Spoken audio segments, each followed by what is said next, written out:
So let's talk about the 5 things to know when setting boundaries. It's going to feel uncomfortable. It's going to feel unnatural, and just know that that is normal. If you're feeling like this doesn't feel normal, that's normal for it not to feel normal. When you first set a boundary, it's going to feel really uncomfortable. It's going to not feel natural. Why? Because you've been used to people pleasing for your whole life.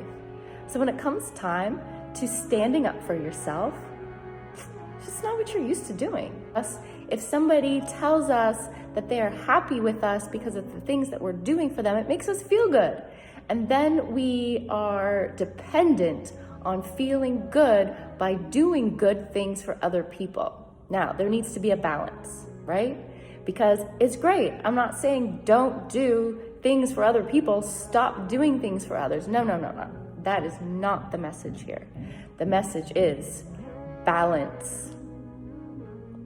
Balance the things that you do for others so that it matches the things that you are doing for yourself.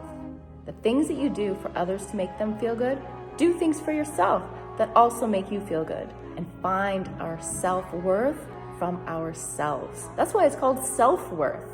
We don't find our self-worth from others. That's not how I remember it going. So when you are setting these boundaries, make sure that when you're doing it, you're respecting the other person. You're doing it in an assertive way. That is number 2. Making sure that when you set boundaries, you do so in an assertive way, as opposed to passively, as opposed to, I'm sorry, but I can't do that for you. I feel really bad. I'm really sorry. I have to really take care of my own needs. I'm really sorry. You don't need to be sorry. An aggressive way of setting a boundary would be like, you know what? You've just been pushing all my buttons and I've had enough and I'm sick and tired of doing things for everyone else and that's enough and I'm just doing things on my own, doing things for myself, and I'm not doing things for anyone else anymore. That is being very aggressive in your communication. Let's also not go and be passive aggressive about it. Let's not go and be sarcastic. Let's not go and make it a joke that you're taking care of your own needs and saying no.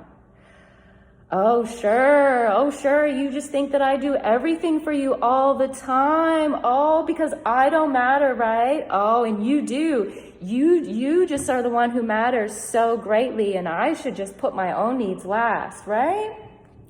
That's being passive aggressive. We don't want to speak that way either. The message needs to come through in a mutually respectful way, such as, you know what, I really care about you. I really wish I could help you.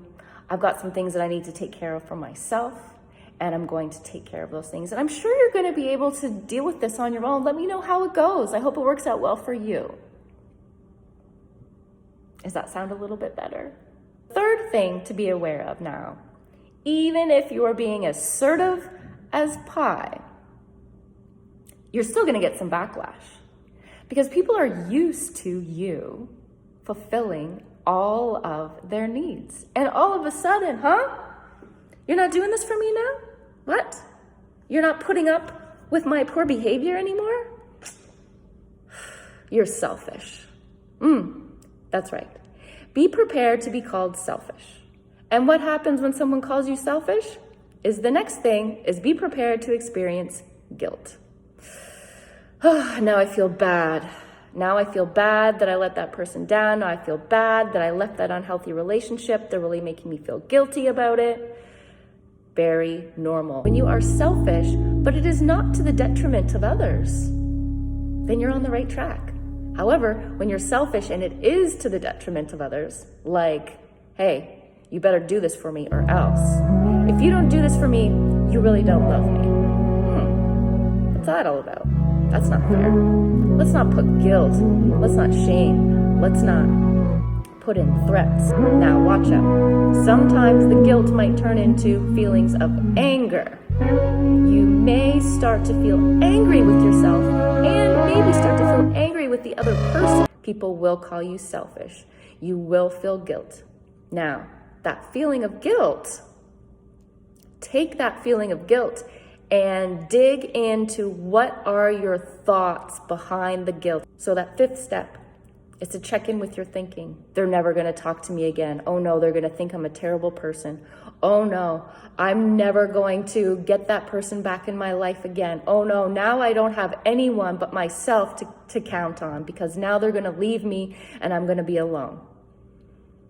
Maybe I made a bad decision. Asking yourself if this thought is helpful. Is it helpful to have this guilt feeling and these thoughts that are behind this guilt? Is that helpful for my situation? No, that's just going to hold me back. And then, are these thoughts inspiring? Does it inspire me to question myself and to think of myself as a lesser person? Absolutely not. It is not inspiring to think that way. And is it necessary to think that way? Of course not.